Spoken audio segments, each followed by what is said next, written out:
No जेव्हा साक्षात स्वामी समर्थ स्वतःच्या मुखाने एखाद्या महापुरुषांचे साक्ष देतात, तेव्हा तो सोहळा किती दिव्य असेल.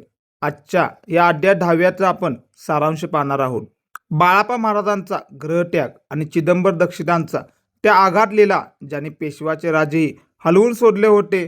मृत हत्तीला जीवनदान देण्यापासून ते पाण्याची तूप करण्यापर्यंत चिदंबर दक्षिणांच्या घरी स्वामी स्वतः तूप वाढण्याचे का काम करत होते आणि सगळ्यात महत्त्वाचे बाळाप्पांना अक्कलकोटला जाण्याचा मार्ग कसा सापडला.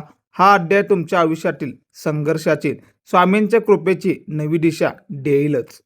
अध्यायाच्या सुरुवातीला मानवी जन्माचा भाग्यवान होतो. अध्यायाच्या सुरुवातीला मानवी जन्म हा भाग्यानं होत असतो जो पूर्व पुण्याशिवाय लाभत नाही. हा नरजन्म केवळ उपभोगासाठी नसून याचे सार्थक करणे हेच प्रत्येकाचे परम कर्तव्य आहे. बाळाप्पाच्या मनात हाच विचार घोळ करू लागलं होतं की आयुष्याचे सार्थक करावे तर कसे करावे. श्री स्वामीचरित्र लिहिणे आणि गाणे हे जीवनाचे खरे ध्येय असल्यामुळे येथे सुचवलेलं आहे की हे चरित्र पूर्णत्वास नेण्याचे सामर्थ्य केवळ स्वामी समर्थांच्या आशीर्वादाचं आहे. जेव्हा भक्तांची मती पालटते तेव्हा त्याला खऱ्या अध्यात्माची ओढ लागते.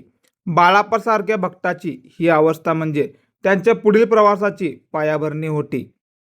हावरे नावाच्या गावात राहणारे बाळाप्पा हे सदन आणि युजवेंद्री ब्राह्मण आणि प्रतिष्ठेचे ग्रहस्थ होते. सावकार आणि सराफाचा व्यवसाय असूनही त्यांच्या मनात शांती नव्हती. वयाच्या 30व्या वर्षी त्यांना संसाराचा कंटाळा आलेला होता आणि सद्गुरू प्राप्तीची ओढ लागलेली होती. स्वप्नात सोन्यांच्या ताटात पंचपक्वान्न दिसणे हा त्यांचा प्रगतीचा एक दैवी संकट होता. मायेपाशा विवेकशास्त्राने तोडावा असा ठाम निर्धार बाळाप्पाच्या मनात केलेला होता. सोलापूरला कामासाठी जातो असे सांगून त्याने निमूटपणे आपले घरदार आणि सर्व काही सोडलेले होते. सद्गुरांच्या शोधासाठी त्यांनी सर्व सुखसोयीचा त्याग करून प्रवासाला सुरुवात केलेलं होतं. हे वैराग्य म्हणजे खऱ्या भक्तीच्या मार्गातील पहिली मोठी आणि कठीण परीक्षा होती. फिरत फिरत श्री बाळाप्पा प्रख्यात अशा मुरगोड गावात पोहोचले जिथे चिदंबर दक्षिणांचा जन्म झालेला होता. चिदंबर दक्षिण हे साक्षात शिवाचे अवतार मानले जात होते, ज्यांची ख्याती सर्वत्र पसरलेले होते. त्यांचे वडील मल्हार दक्षिण हे वेदशास्त्रात पारंगत आणि अत्यंत निष्ठावंत शिवशंकराचे शिवभक्त होते. संतती नसल्यामुळे मल्हार दक्षिणाने 12 वर्षे कडक अनुष्ठान करून शिवाचे आराधन केलेलं होतं. सदाशिव प्रसन्न होऊन मी तुझा पुत्र होईन असा अभूतपूर्व वर दिलेला होता. यथावकाश त्यांना पुत्ररत्न प्राप्त झालेलं होतं. त्यांचे नाव चिदंबर असे ठेवण्यात होतं. बाळ चिदंबर शुक्ल पक्षातील चंद्राप्रमाणे आनंदाने वाढू लागलेलं होता. दैवी गुण दाखवू लागलेलं होतं. मुरगोडची ही भूमी बाळाप्पासाठी गुरुप्राप्तीचा महत्त्वाचा टप्पा ठरणारा होता. चिदंबर दक्षिण बालपणापासून वेदशास्त्र, व्याकरण आणि काव्य ग्रंथामध्ये निपुण झालेले होते. एका यजमानाच्या घरी गजगौरी व्रत होते, जिथे पूजेसाठी चिदंबर दक्षिणांना बोलवलेलं होतं.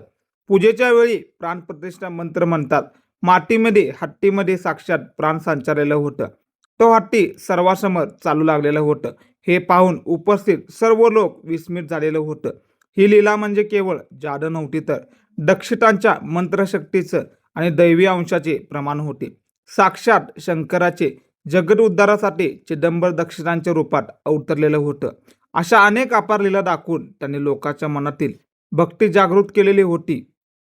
चिदंबर दक्षिणांना एखादं मोठं यज्ञ केलेलं होतं, ज्यासाठी अमाप द्रव्य आणि सामग्री खर्च करण्यात आलेले होते. यज्ञाच्या वेळी जेवण काळातील अचानक तूप संपलेलं होतं, ज्यामुळे मोठे पंचायत निर्माण झालेलं होतं. दक्षिणाने ही गोष्ट समजतात त्याने पाण्याने भरलेल्या घटावर आपला अमृतास्त्र फिरवलेला होता. पाहता पाहता त्या घटामधील सर्व पाणी शुद्ध आणि सुवासिक तुपात रूपांतर झालेलं होतं. हे पाहून सर्वजण आश्चर्यचकित झालेलं होतं आणि दक्षिणांच्या सामर्थ्यांचा जय जयकार सुरू लागलेला होता. ईश्वरी शक्तीने अशक्य ते शक्य करण्याचे सामर्थ्य चिदंबर दक्षिणाकडे होते. हा चमत्कार म्हणजे केवळ गरजेसाठी नव्हता तर ईश्वरांच्या अस्तित्वाचा मोठा पुरावा होता. पाण्याचे तूप होणे हा मुद्दा प्रेक्षकांच्या तिथल्या भक्तांच्या मनावर मोहर उमटलेला होता. त्या काळी पुण्यातील रावबाजी पेशव्यांचे राज्य होते, जे अन्यायाने राज्य करत होते. प्रजेचे धन हिरावून घेतल्यामुळे सामान्य लोक ट्रस्ट झालेलं होतं आणि त्याची दाद लागतच नव्हती. ट्रस्ट झालेली जनता आपली गाराणे घेऊन मुरगोडाच्या चिदंबर दक्षिणाकडे धावून आलेलं होतं. बाजीरावांना जेव्हा समजलं की तेव्हा त्यांनी दक्षिणाच्या शब्दाची आणि समर्थ्यांची भीती वाटलेली होती. दक्षिणाने दिलेला निरोप किंवा आज्ञे अमान्य करणे त्यांना शक्यच नव्हते. रावबाजीने दक्षिणांना आपण दर्शनासाठी येत असल्याने सांगून त्वरित निरोप मागितलेला होता. पण सत्तेच्या गर्वामुळे बाजीरावाची मती पलटलेली होती हे दक्षिणाने ओळखलेले होते. त्यानंतर चिदंबर दक्षिणाने बाजीरावांना स्पष्टपणे नमूद केलेले होते की आता तुझी मती पलटलेली आहे, तुझ्यावर ईश्वर कोपला आहे आणि तुझी राज्यलक्ष्मी आता लवकरच जाईल, असा कठोर निरोप दिलेला होता. दक्षिणांचे हे सिद्ध वाक्य तंतोतंत खरं ठरलेलं होतं. लवकरच रावबाजीचे राज्य गेलेलं होतं. बाजीरावांनी उर्वरित आयुष्य ब्रह्मावतारात परतंत्रपणे घालवावे लागलेले होते. हे इतिहासामध्ये प्रसिद्ध आहे. संतांचा अपमान, प्रजेचा छळ केल्यावर सत्तेचा नाश कसा होतो हे यातून सिद्ध झालेलं होतं. चिदंबर दक्षिणांच्या शब्दाची ताकद राजांनाही नतमस्तक करणारी होती. सत्याच्या बाजूने उभे राहणारे संतच खऱ्या अर्थाने समाजाचे रक्षणकर्ते असतात.